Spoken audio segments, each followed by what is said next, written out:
இப்படி நீங்க கேப்பீங்க, இத பண்ணாதடான்னு சொன்னேன். இது வந்து இவருக்கு இன்னைக்கு பர்த்டே நினைக்கிறேன். அத வந்து எங்கள வச்சு ஏமாத்தி இப்படி ஏதோ எடுத்துன்னு வந்துட்டாங்க. இப்ப கிஸ்ஸுமே நேத்து இருந்த ஆடியன்ஸை விட இன்னைக்கு ஆடியன்ஸ் வந்து இன்க்ரீஸ் ஆயிருக்கு. இந்த ஹவுஸ்ஃபுல் தியேட்டர் நாளைக்கு நிச்சயமா ஆகும். மேபி இன்னும் பெட்டரான ஒரு தேதியில ரிலீஸ் ஆயிருந்தா அதுக்கு இன்னொரு பெட்டரான ஒரு விஷன் கிடைச்சிருக்கும்னு நினைக்கிறேன்.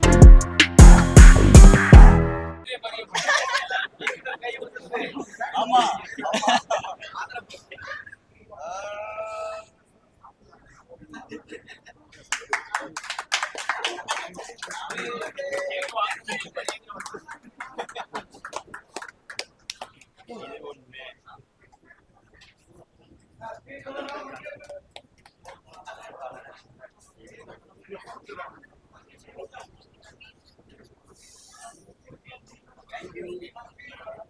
ரொம்ப ஹாப்பியா இருந்துச்சுன்னா, ஏன்னா நாங்க ஃபுல்லாவே ஆடியன்ஸோட உட்காந்து பாக்குற ஃபர்ஸ்ட் ஷோ இதுதான். இப்பதான் ஏன்னா அங்கங்க பாதி ஓடிட்டு அதனால கரெக்டா பார்க்க முடியல.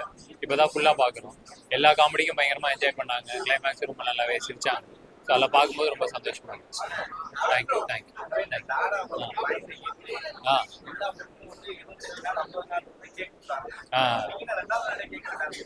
இப்படி நீங்க கேப்பீங்க, இத பண்ணாதடான்னு சொன்னேன்.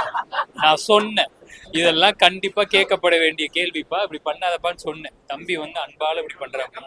நீங்களே சொல்லுங்க. என்னன்னா இல்லண்ணே, இது வந்து இவருக்கு இன்னைக்கு பர்த்டே நினைக்கிறேன். அத வந்து எங்களை வச்சு ஏமாத்தி இப்படி ஏதோ எடுத்துன்னு வந்துட்டாங்க. இல்ல கவினா சொன்ன மாதிரி நல்ல படத்துக்கு ஆடியன்ஸா இருக்கட்டும், பிரஸ் மீடியா நீங்க இருக்கட்டும் எப்பவுமே சப்போர்ட் பண்ணிட்டு இருக்கீங்க. ஏன்னா வேர்ட் ஆஃப் மவுத்ல தான் டாடாவே அவ்வளவு சூப்பர் ஹிட் ஆச்சு. பட் அது ஒரு ஷோவா வேர்ட் ஆஃப் மவுத்ல வந்து ஹிட்டான ஒரு படம். அது ஸ்டாரா இருக்கட்டும் எல்லாமே கவினா இருக்கு. இப்ப கிஸ்ஸுமே நேத்து இருந்த ஆடியன்ஸை விட இன்னைக்கு ஆடியன்ஸ் வந்து இன்க்ரீஸ் ஆயிருக்கு. ஸோ நாளைக்கு நிச்சயமா அந்த இன்க்ரீஸ் ஆன ஆடியன்ஸ் வந்து ஹவுஸ்ஃபுல் தியேட்டர் நாளைக்கு நிச்சயமா ஆகும். So thanks to the press media audience.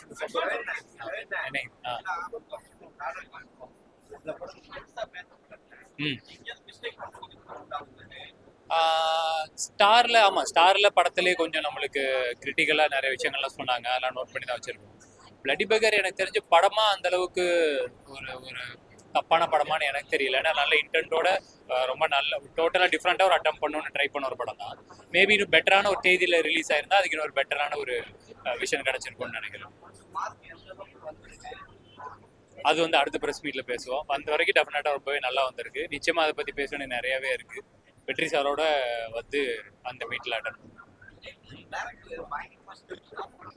ஆமா ஆமா அதெல்லாம் மறந்துட்டு வாங்க அப்படின்னு சொல்லிட்டேன் ஃபர்ஸ்ட் வரும்போது. இல்ல நம்ம காலில் ஆல்ரெடி திரும்பி பல வருஷம் ஆயிடுச்சு. அவருக்கும் அது தெரியும். ஆமா அதனால அவருக்கு எல்லாமே தெரியுங்கிறதுனால ஜி நீங்க ஆடுற டான்ஸ்லாம் நீங்க வீட்டுல ஆடிக்கோங்க, இல்ல பெரிய ஹீரோஸ்லாம் அவங்க ஆடுவாங்களா அவங்ககிட்ட ஆடிக்கோங்க, நம்மகிட்ட வேணாம் அப்படின்னு நான் ஃபர்ஸ்டே சொல்லிட்டேன்.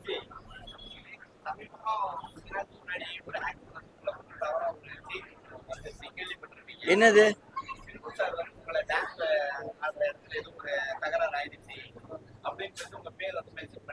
யாரு தலைவா? அதெல்லாம் நம்ம போய் என்னன்னு கேக்குறது? அவருக்கு ஏதோ அவருக்கு லைட் அவர் மேல இல்ல இல்ல தலைவா. இங்க பாருங்களேன், இப்போ எனக்கு வந்துட்டு இவர் ரொம்ப க்ளோஸ். இங்க இருக்கிறவங்க எல்லாரும் ரொம்ப க்ளோஸ். இவங்க ஏதோ பேசுறாங்க என்னை பத்தி, ஏன்டா சொன்னு கேட்கலாம். எனக்கு அன்னைக்கு நான் அப்ப பார்க்கும்போது அவரை நான் பார்த்தேன். அப்புறமா யாருன்னே தெரியல. அவர்கிட்ட நான் என்னன்னு போய் மறுப்பு தெரிவிக்கிறது? அங்க நடந்தது என்னங்கிறது தெரியும்.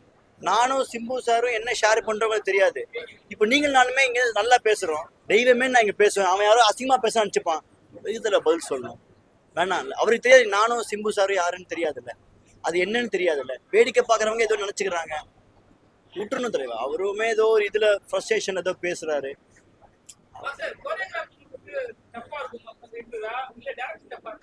எல்லாமே டஃப் தான் தலைவா. எது வந்தாலுமே ஈஸி கிடையாது தலைவா. அந்தந்த களத்துல அந்தந்த விஷயங்கள் கஷ்டம். ஈஸியா எதுவுமே பண்ணிட முடியாது. ஆமா டஃப் தான், எல்லாமே டஃப் தான். ஆனா ப்ராக்டிஸ் ஆகும், டஃப் பழகி போகும். அதான் விஷயம். எக்ஸ்பீரியன்ஸ் ஆகுமே தவிர டஃப்னஸ் எப்படி ஹேண்டில் பண்ணுங்கிறது தெரிய வரும். அதுதான்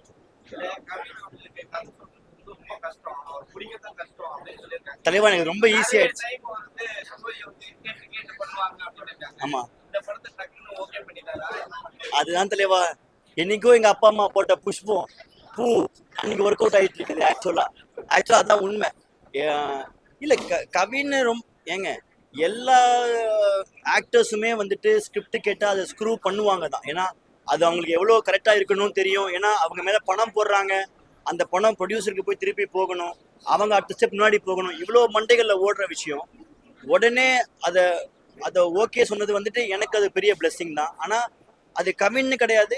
எனி ஆக்டர் ஒரு 2-3 டிராஃப்ட் போகும், 2-3 தடவை அவங்க எல்லாருமே கேட்பாங்க தான். ஆக்சுவலாக ஃப்ரெண்ட்ஷிப்பால் ஒரு காலில் என்னோட ஃபோன் எடுத்துட்டாரு, அவ்வளோதான். தவிர அதுக்கப்புறமா இது எப்படி வரும் அது எப்படி வரும் டீட்டெயிலிங் பண்ணிட்டு தான் இருந்தோம் எல்லாருமே.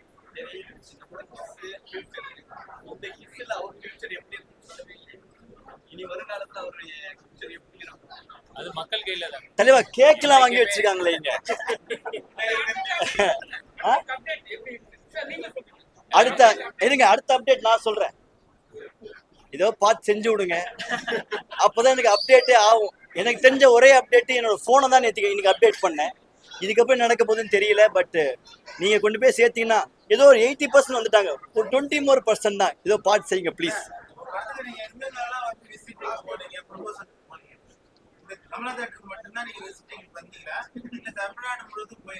தலைவா இப்பதான் தலைவா எங்களுக்கு வந்துட்டு உடனே ஷார்ட் நோட்டீஸ் நாங்க வந்து இந்த படத்தை ரிலீஸ் பண்ணோம்.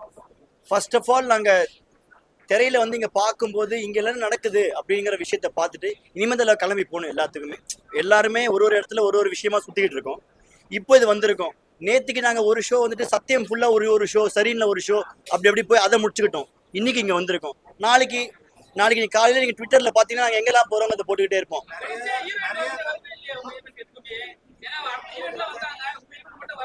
ஏன்னா அவங்களுக்கு அடுத்த வாரம் அவங்களுக்கு அடுத்த படம் ரிலீஸ் அவங்க அடுத்த படம் ரிலீஸ்ல இருக்காங்க, அந்த ப்ரொமோஷன்ல இருக்காங்க. பிளஸ் அவங்களுக்கு ஏதோ பல்டியோட ஏதோ சில பேட்ச் ஒர்க்லாம் நடக்குது போல இருக்கு, அதனால வர முடியல. அதனால அவங்க ஷேரிங் மட்டும் தான் பண்றாங்க. எங்களுக்கும் ஆசை தான், எங்க மூஞ்சியை பார்க்கறத விட அவங்க பக்கத்துல இருந்தாங்கன்னா தமிழ்ல அமைக்கிடுவாங்களே. உயிர் சொல்லுங்க, இந்த மாதிரி பேசுங்க, பண்ணி செஞ்சு விடுங்க சார். கேக்குதா? கேட்டா சூப்பர் சார். அப்படிலாம் கிடையாது சார், அவருக்கு பண்றதுக்கு நம்ம ரெடி ஆகணும் இல்லையா? வாய்ப்புலாம் கொடுப்பாங்க தான் சார். நம்ம அவங்களுக்கு ஏத்த மனசை கவர்ற மாதிரி நம்ம கிட்ட ஒரு மெட்டீரியல் இருக்கணும்ல, அதுதானே விஷயம். அவருக்கும் தெரியும். கேளுங்க அவரை. என்னது இது? நாங்க இல்ல எனக்கு புரியலையே.